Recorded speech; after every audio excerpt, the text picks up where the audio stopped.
ജയ് ഹിന്ദ്. വിരമിച്ച സൈനികൻ യൂട്യൂബ് ചാനലിലേക്ക് ഏവർക്കും സ്വാഗതം. നാളെ മൂന്നാം മോദി സർക്കാരിൻ്റെ ആദ്യ ബജറ്റ്. നമ്മൾ വിമുക്ത ഭടന്മാരും ആശ്രിതരും പ്രതീക്ഷിക്കുന്ന കാര്യങ്ങൾ എന്തൊക്കെയാണെന്ന് ഈ വീഡിയോയിലൂടെ മനസ്സിലാക്കാം.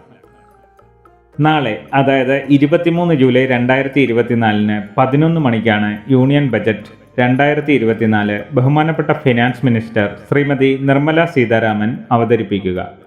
പ്രധാനമായും കേന്ദ്ര ഗവൺമെൻറ് ജീവനക്കാരും പെൻഷനേഴ്സും വളരെ പ്രതീക്ഷയോടെയാണ് ഈ ബജറ്റിനെ കാണുന്നത്.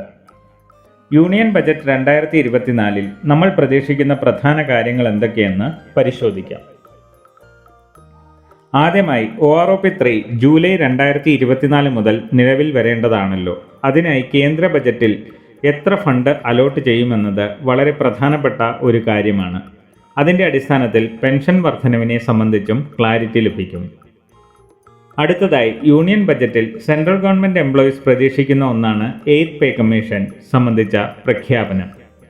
ഫിനാൻഷ്യൽ എക്സ്പ്രസ് പോലെയുള്ള മാധ്യമങ്ങൾ നൽകുന്ന വിവരങ്ങൾ അനുസരിച്ച് ഇതിനുള്ള സാധ്യതകൾ കൂടുതലാണ്. അടുത്തത്, കോവിഡ് സമയത്ത് ഫ്രീസ് ചെയ്ത 18 മാസത്തെ DA/DR സംബന്ധിച്ച്. ഇത് നൽകണമെന്നാവശ്യപ്പെട്ട് പല എംപ്ലോയീസ് അസോസിയേഷനുകളും സമരങ്ങളും കേന്ദ്ര സർക്കാരുമായി ചർച്ചകളും നടത്തിയിട്ടുണ്ട്. ഇത് സംബന്ധിച്ചും അനുകൂലമായ നിലപാടിന് സാധ്യതകൾ. അടുത്തത്, NPS അഥവാ ന്യൂ പെൻഷൻ സ്കീമിൽ നിന്നും OPS അഥവാ ഓൾഡ് പെൻഷൻ സ്കീമിലേക്ക് മാറ്റണമെന്ന ആവശ്യമാണ്. ഇതിനെപ്പറ്റി വാർത്താ ചാനലുകൾ നൽകുന്ന വിവരങ്ങൾ അനുസരിച്ച് ന്യൂ പെൻഷൻ സ്കീമിൽ തന്നെ ചില മാറ്റങ്ങൾ വരുത്താനുള്ള സാധ്യതകളാണ് കാണുന്നത്. അടുത്തത്, ഇൻകം ടാക്സ് സ്ലാബിൽ വർധനവ് വരുത്താനുള്ള സാധ്യതകൾ പ്രതീക്ഷിക്കുന്നു.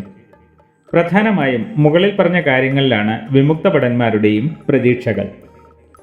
വീഡിയോ ഇഷ്ടപ്പെട്ടാൽ ലൈക്കും സബ്സ്ക്രൈബും ചെയ്യുക, സുഹൃത്തുക്കൾക്ക് ഷെയർ ചെയ്യുക. മറ്റൊരു വീഡിയോയിൽ വീണ്ടും കാണാം. ജയ് ഹിന്ദ്, വന്ദേ മാതരം.